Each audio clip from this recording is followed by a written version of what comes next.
നമസ്കാരം, ഇന്നത്തെ പുതിയ വീഡിയോയിലേക്ക് എല്ലാവർക്കും സ്വാഗതം. കൊല്ലം സുധി നമുക്കറിയാം, മലയാളികൾക്ക് ഒരുപാട് ഇഷ്ടമുള്ള ഒരു ആർട്ടിസ്റ്റായിരുന്നു കൊല്ലം സുധി. മിമിക്രി രംഗങ്ങളിലൊക്കെ ഒരുപാട് നിറഞ്ഞു നിന്നിട്ടുള്ള ഒരു ആർട്ടിസ്റ്റും കൂടിയാണ് അദ്ദേഹം. ഫ്ലവേഴ്സ് ചാനലിലൂടെയാണ് നമ്മുടെ എല്ലാം ഫാമിലിയിലേക്ക് കയറി വന്നത്. അതായത് കുടുംബത്തിലെ ഒരാളെ പോലെ തന്നെ ആയി മാറുകയായിരുന്നു കൊല്ലം സുധി എന്ന് പറയുന്ന ആർട്ടിസ്റ്റ്. അപ്പോൾ സിനിമയിലൊക്കെ ഒരുപാട് അഭിനയിച്ചിട്ടുണ്ട്, സിനിമകളൊക്കെ കിട്ടിക്കൊണ്ടിരിക്കുന്ന ഒരു സമയം തന്നെയായിരുന്നു. അപ്പോൾ നല്ലൊരു ആർട്ടിസ്റ്റാണ്, അസാധ്യ കലാകാരൻ എന്ന് വേണമെങ്കിൽ പറയാം.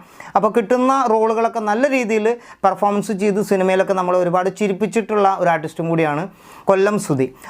അദ്ദേഹം ഈ അടുത്താണ് ഒരു ആക്സിഡൻറ്റിലൂടെ അദ്ദേഹത്തിൻ്റെ ഒരു മരണം നമുക്ക് എല്ലാവർക്കും ഉൾക്കൊള്ളാൻ കഴിയാത്ത ഒരു മരണം തന്നെയായിരുന്നു അത്. അപ്പോൾ ആ ഒരു വേർപാടിൽ നിൽക്കുന്ന സമയത്ത് കൊല്ലം സുധിയെ ഒരുപാട് ഹെൽപ്പ് ചെയ്യാൻ വേണ്ടിയിട്ട് ആ പ്രോഗ്രാമിലുള്ള, അതായത് ഫ്ലവേഴ്സ് ചാനലിലെ സ്റ്റാർ മാജിക്കിലുള്ള അവതാരിക ലക്ഷ്മി നക്ഷത്ര, തൃശ്ശൂർ കുറുക്കഞ്ചേരിയാണ് ലക്ഷ്മി നക്ഷത്രയുടെ